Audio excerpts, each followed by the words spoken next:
I think that being Asian Canadian kind of means you are both learning and struggling with and succeeding with being from two incredibly different and diverse cultures. I think as my journey with getting into acting really kind of enlightened me to how being South Asian kind of fit into the industry I was going into, and then how I wanted to fit that into my own identity as an Asian Canadian.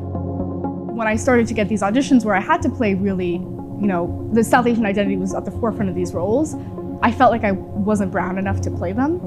And I really had to come to terms with why I felt that way. I couldn't be prideful of my Asian identity. I was like embarrassed almost.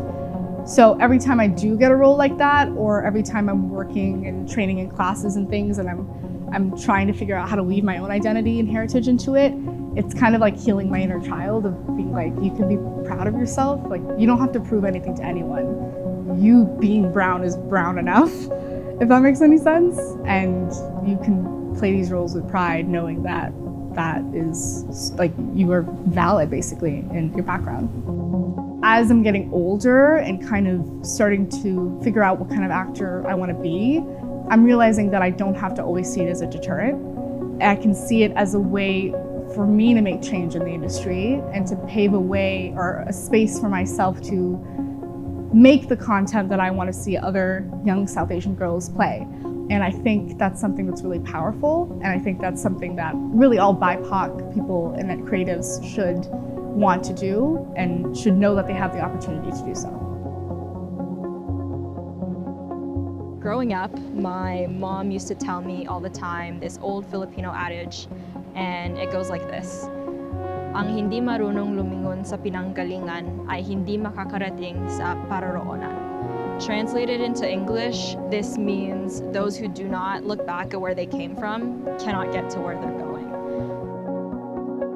One way that I'm planning to strengthen my Asian heritage is to start a Filipino students law network with a group of other law students across Canada who identify as Filipino Canadian.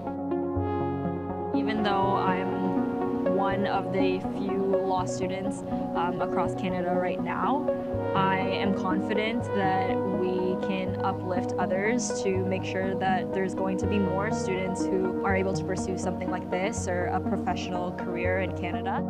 My parents said that they were proud of me when I got into law school, but they've also said that they kind of expected that from the hard work that I've put in.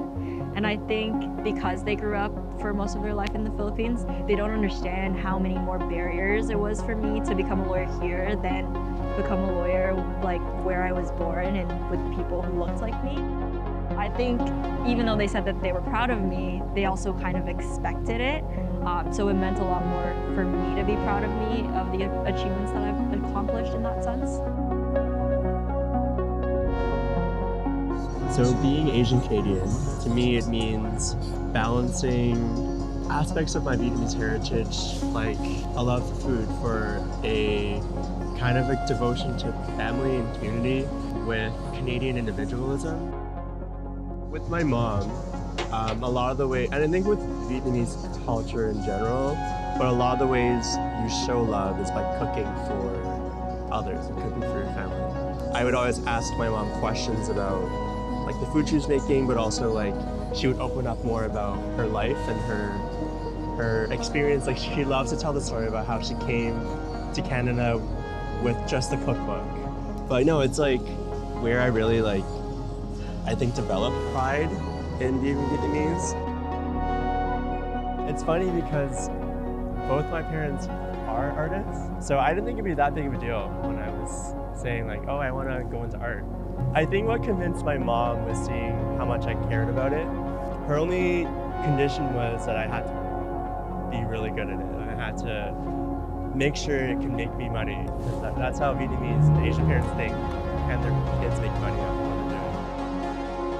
And being able to incorporate different aspects of my Vietnamese culture and my Canadian culture and creating something that feels uniquely me, it's something I really hold dear to myself, and it's a source of pride for me.